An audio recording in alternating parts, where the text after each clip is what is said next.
How you doing? Cindy and I are out at the school. The original. For a brief unicycle The original school, yeah. Where we all learn.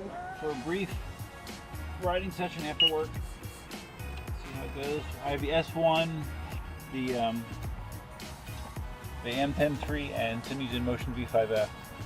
And right now I have the S1 on the ground here. I'm going to try to see if I can do some similar front and backward stuff like I was doing with the M10-3 over at Victoria Park. Or not Victoria Park, at Vineyards Park. Oh, yeah, at Vineyards. Vineyards. Yeah. Sorry. And we were at both places recently. Cindy might try these other wheels too, just to see how they feel. We'll see. Okay. I remember when Marty got his M10-3, he said that he found that, you know, being able to do the skill moves on the M10-3 so easily actually helped him do stuff on his other wheels as well. And I've kind of noticed that as well. You know, with the S1 I can do more stuff. Whoa! Whoa! Wow, I can't believe I saved that. Huh? I was accelerating backwards. I was basically falling backwards and the wheel was accelerating, but I pulled that out somehow. But my point is that I can do that. And I have the confidence to try these things, whereas I might not have before. I'm not doing a very good job of it right now. Cindy on the V5F, there she goes. Woo. With her very sparkly helmet.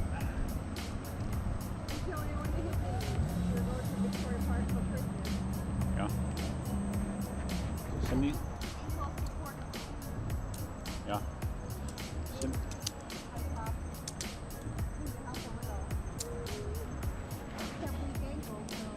And she's trying out some high top sneakers. Because her ankles feel weak. Her ankles are weak.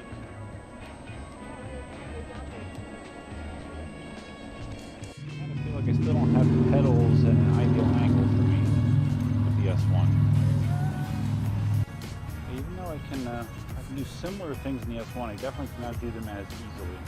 There's a lot of flailing and stuff, especially like if I'm going backwards and trying to turn, you know, do a 180 or 360 backwards.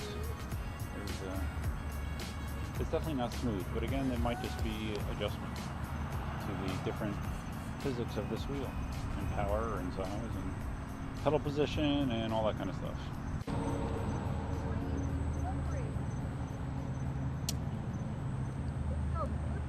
What is? The pedals? The wheel. No. You see the M10 fits Cindy much better, whereas it only comes halfway up my calves. It goes closer to her knees, so that works out better. And maybe instead of trying to do tricks backwards, I should just try going backwards on the S1 for a little bit of time.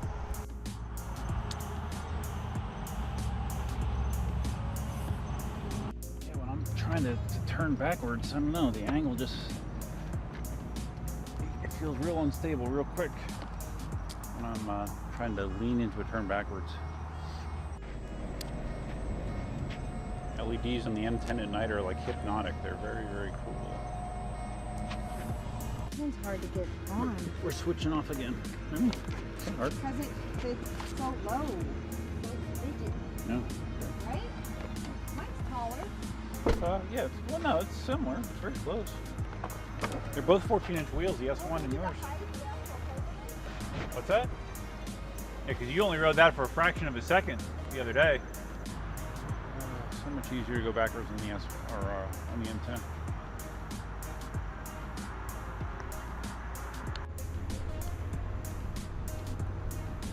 What's the matter?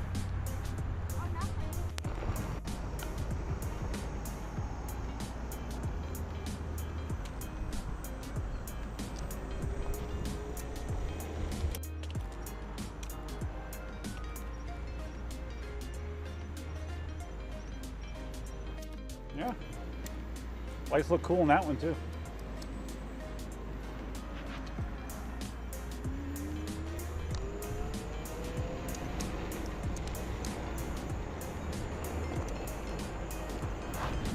The M10-3 literally has double the top speed that the S1 does.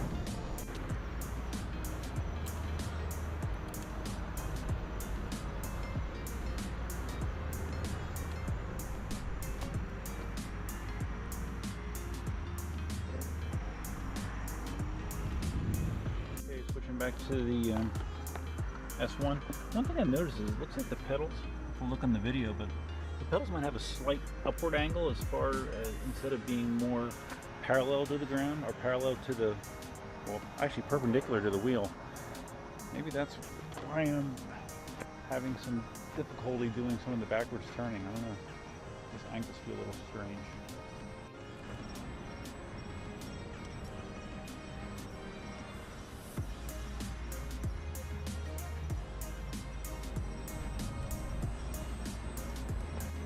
Cindy is back on her Inmotion V5F. She's been practicing a little bit, trying to adjust her foot position out a little bit, just to give her a little bit of space between her her calf and the wheel.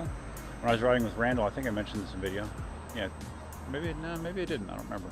But anyways, at the end of our ride at Greenway, I suggested to Randall that he slides his foot out just the littlest bit on the pedal to give himself just a little room between his leg and the calf, because he was having issues, even though he's been riding for a little while, with his turns. His turns are very stiff and not very controlled. And I think it was because he had the wheel pinned against his calf. So when you do that, you lose a lot of flexibility and steering, kind of, because you can't really lean it because your legs are kind of blocking the wheel from angling or being tilted either way. So anyways, he tried that for a little bit and he did a much better job. Once he did that, he was able to control better. He was able to ride slower better, do tighter turns. So Cindy's trying to do something similar because she has some of those same kind of struggles. Over here.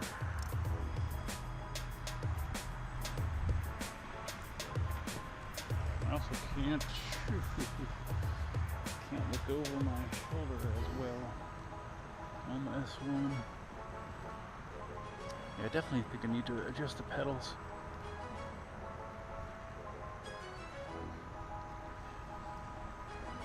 Maybe it's because the pedals are so small on the M10, even though it's not really good for foot comfort.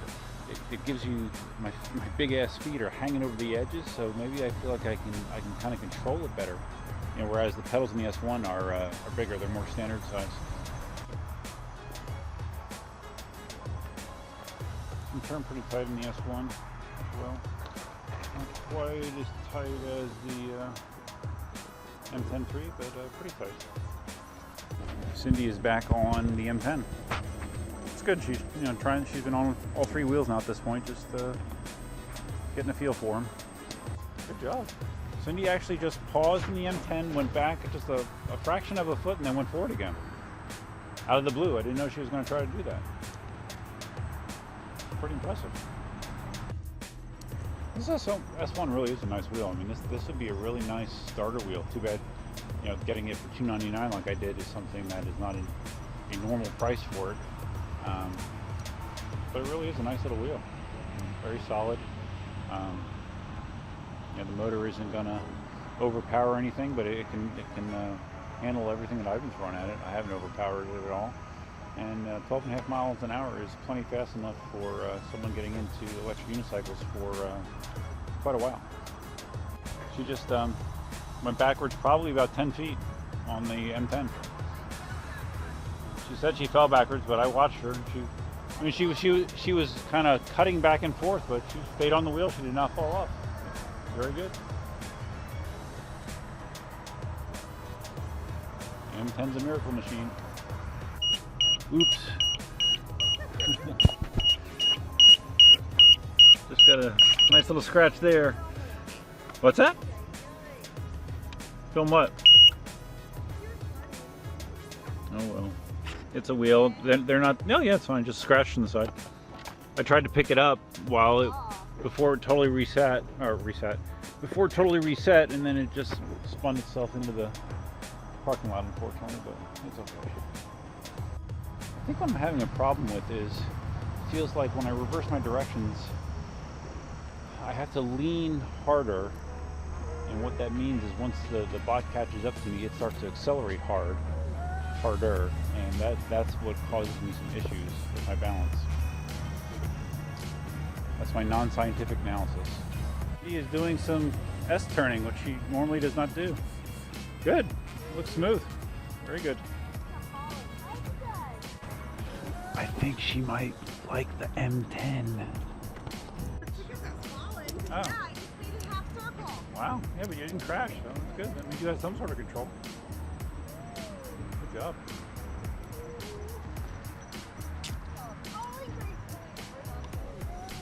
What you do in the slack line?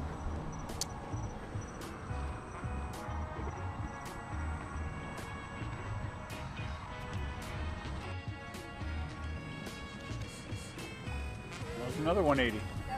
That was, yeah, it was a tight 180 though. Very tight 180. It's funny, even though, you know, at this point I've ridden backwards for a while. I'm not good at it, but you know, I'm capable.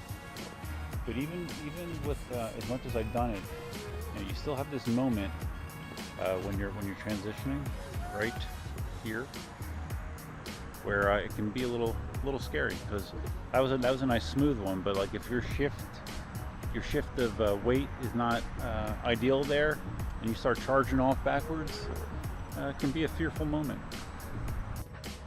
Some of you may have seen the 3D electric unicycle stand video that I posted last night of me assembling one of them. I've printed a ton of them by now. It's Matthias's design, and I've gotten I got a request on that video, and also ones I've gotten some offline where people have asked me about the possibility of buying the stands.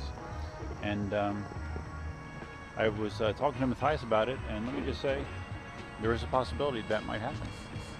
I'll let you know. Look at that! you're like wiggling back and forth the whole time. Falling backwards, I'm telling you. Not Well, you should see if you can start going backwards a little bit and then reverse back to front. See if you can shift back again. You know, just go back a little bit and then try to shift back forward.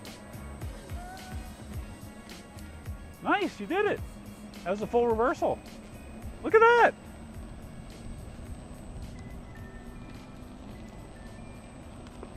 Now you're just showing off. It was crazy. You were basically doing TikToks there. But I'm falling, Sean. Yeah, but no, yeah, but you reversed it like 3 times. That's great. I can't believe she can do a reversal already. Yeah, because that was, you know, like a reversal backwards to forwards to backwards. You know, she's done that several times. Right off the bat. Took me a long time to try that. That was crazy. That was a fun ride. I can't believe I did that. Yeah, I can't believe how Cindy could do that either. She just out of the blue just decides to try to go backwards, and she just prior to quitting here, she went like probably 20 feet backwards, and real slow too. Like she's going slow and just adjusting her balance the whole way, and then she reversed and went forwards cleanly. Falling. So, I'm graceful. yeah, but if you're not hitting the ground, you're not falling. But I would definitely say the M10 is if you need to learn how to go backwards. Yes, I think we have another N10 believer. Yeah, I didn't like it before because it's very loose, very it's just very loose, and I'm used to a nice stiff. I like the Monster for its steadiness and whatnot, but I've had a really great. This was probably the most fun I had. Yeah, that was the looseness in the M10 is actually what makes it easier to do that stuff on, which is weird. It seems like it wouldn't, but it somehow it does. It makes it easier to do things like going backwards and tight turns and all that kind of stuff. So, but anyways, that was fun. Yes, so much fun. All right, till next time, Duffman and Cindy. Fit Farm Chick. Fit Farm Chick out.